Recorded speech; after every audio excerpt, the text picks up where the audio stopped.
Peace and love, families. The Prince of Pan-Africanism. I'm back.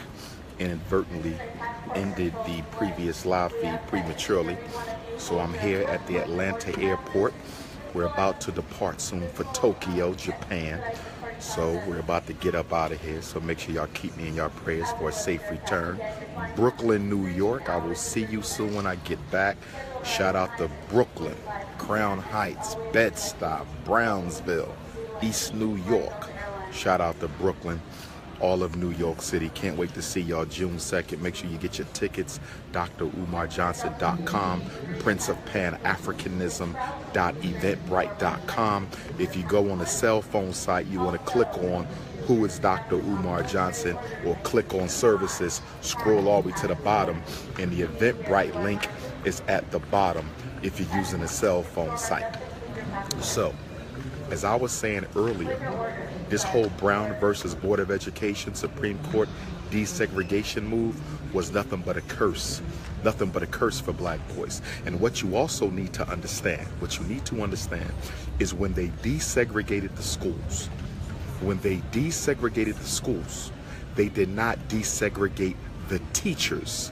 They did not desegregate the teachers. So the black teachers that were working with our children in the segregated black schools did not go with them when they were forcibly integrated into the public schools. You understand? So the teachers were left where they were, okay?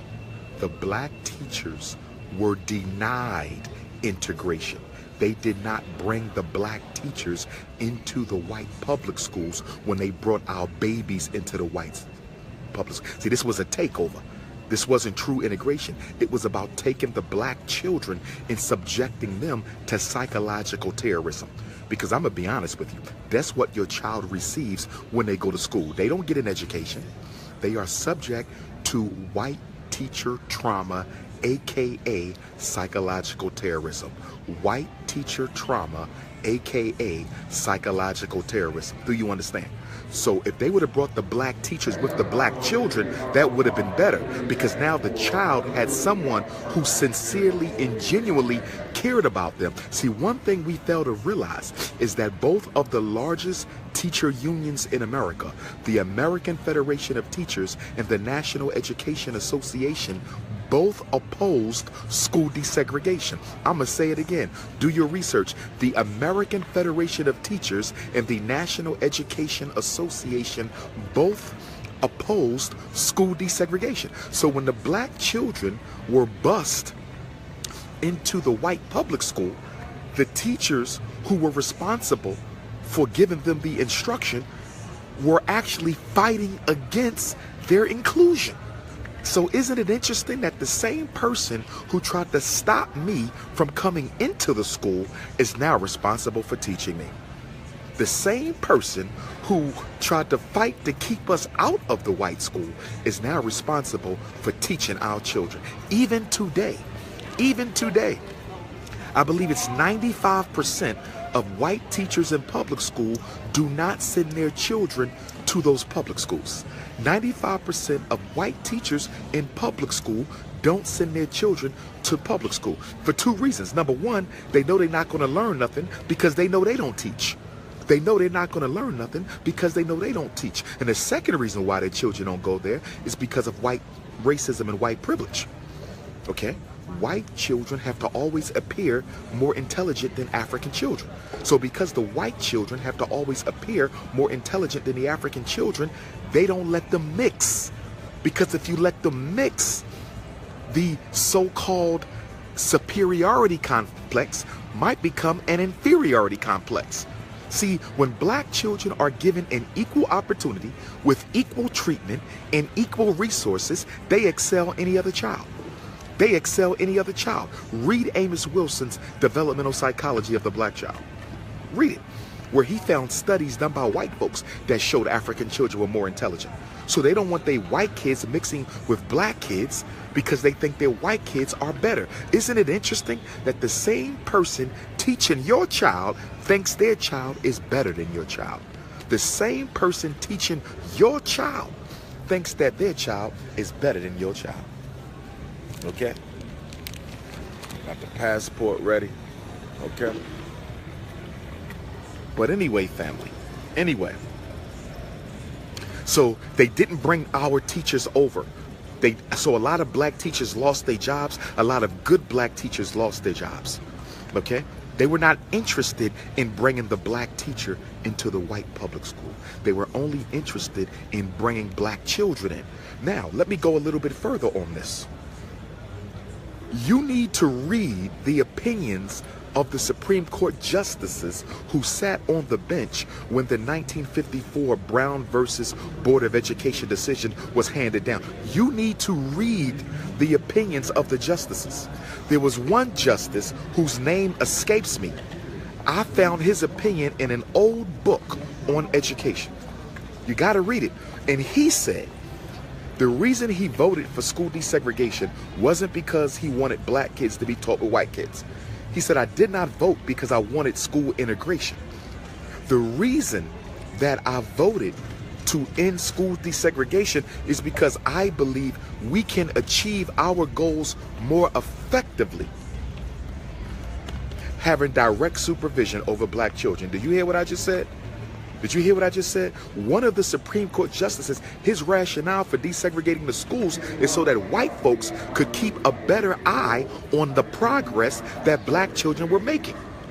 They desegregated the schools so they could control the intellectual insurrection of the African learner. That's why they desegregated the schools. It was about oversight. It was about COINTELPRO. School desegregation was a COINTELPRO operation. School desegregation was a COINTELPRO operation. School desegregation was about making sure the black children were not learning more and learning better and learning subjects that they were not exposing the white children to. So y'all need to understand something. Y'all need to understand something. Half of what America uses, key inventions, comes out of the mind of African people, including this cell phone, including this internet. Those are African inventions. See, we invented the gas mask, the walkie-talkie, the filament light.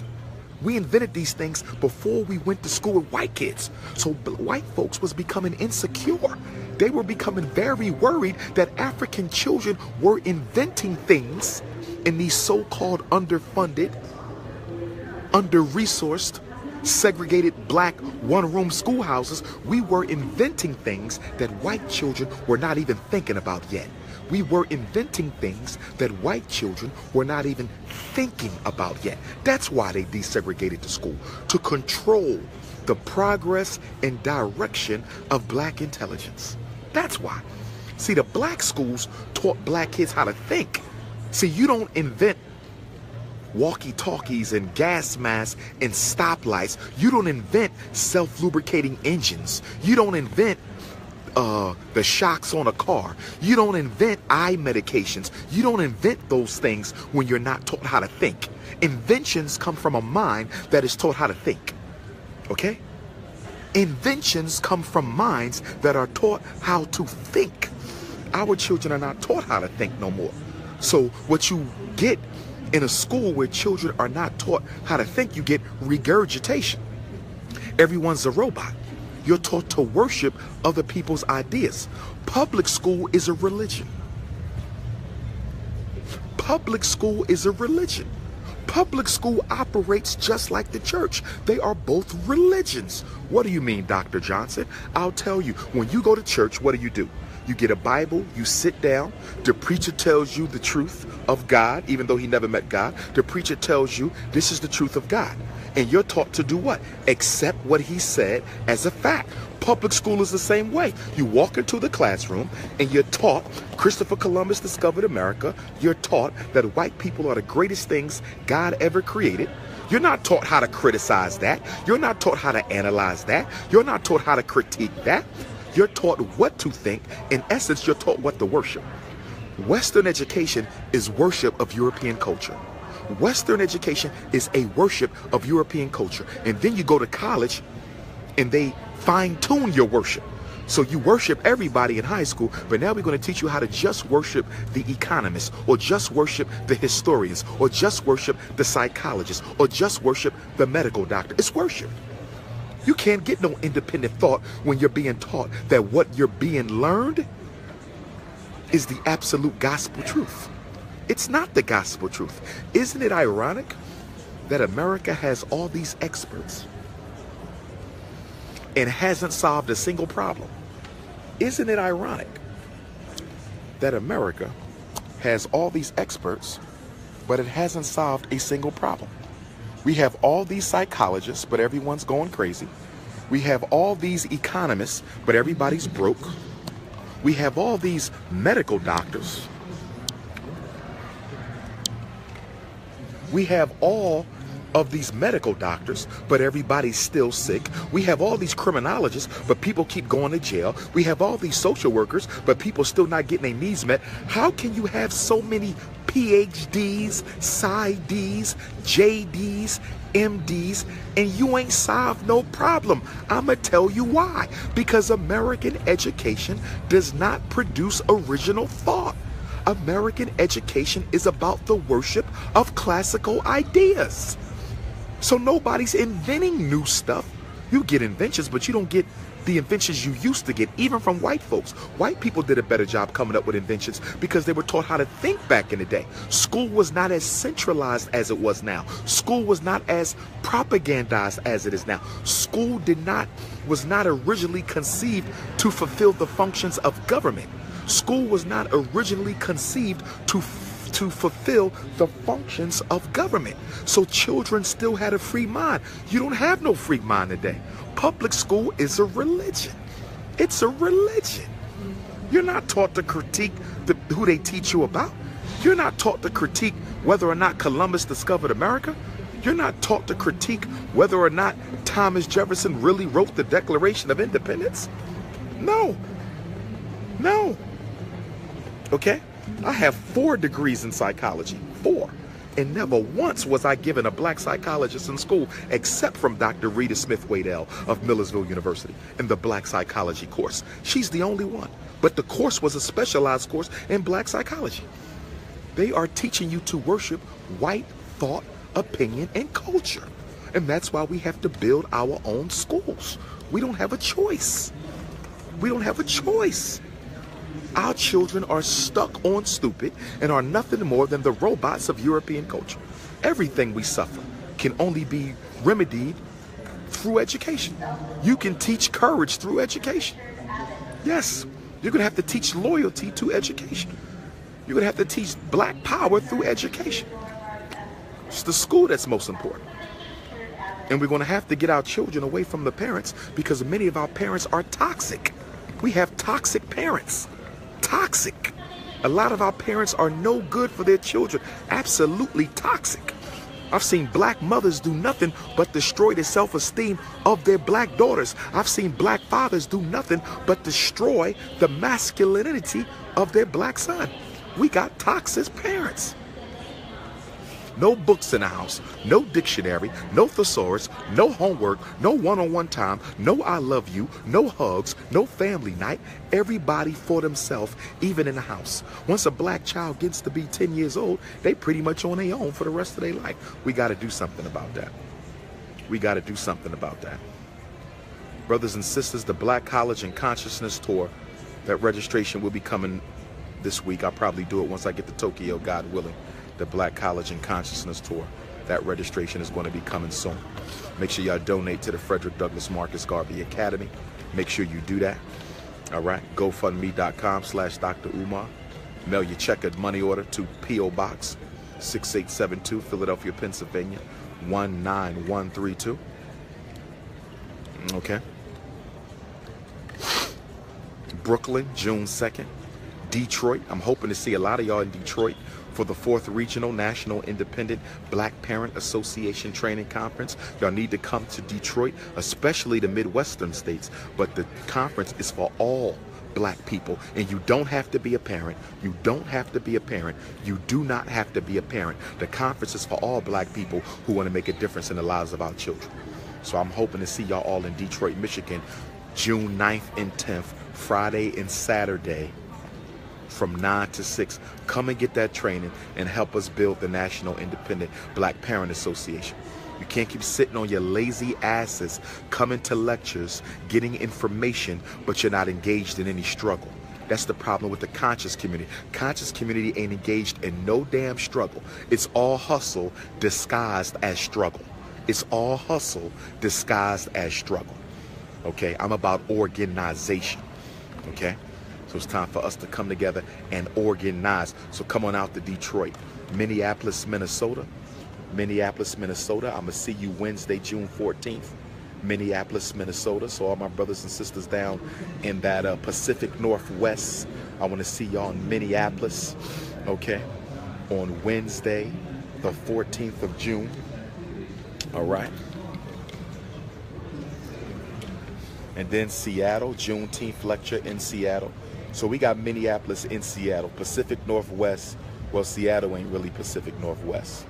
Excuse me, Minneapolis isn't really Pacific Northwest. Seattle is, but Minneapolis is more like Midwest. But Minneapolis is Wednesday the 14th, and Seattle is Saturday the 17th. And then I'll be in Washington, D.C., Washington, D.C. for the Power Talk Conference, Washington, D.C., Carl Nelson. Make sure y'all go and support that. That's Friday and Saturday. Dr. Jeffrey Smalls, Patricia Newton, David Banner, the Prince of Pan-Africanism, Claude Anderson, Dick Gregory is going to be honored. So that's Saturday and Sunday, or Friday and Saturday. I'm speaking on Saturday the 24th, okay, at the Metropolitan AME Church in Washington. All right, so get your tickets, Prince of Pan-Africanism.eventbrite.com, drumarjohnson.com. Make sure you order Psychoacademic Holocaust, the book of the century. Okay, make sure you get that, you know. So yes, June 17th for Seattle. Get them tickets. Children 12 and under are free, and elders 65 and older are also free. Okay, family. So I'm pretty much gonna ride out on that. I'll see y'all in 2 weeks, God willing. Tokyo, Japan. I'm gonna try to do a live feed from there. First time in Asia, you know. As the Prince of Pan-Africanism, I got to take the good gospel of Garveyism to the four corners of the earth. I got to take the good gospel of Garveyism to the four corners of the earth. New Orleans, I'm working on you. Alabama, I'm working on you. South Carolina, I'm working on you. We trying to get it in. Okay? So one love, black family. Peace, and I'm out.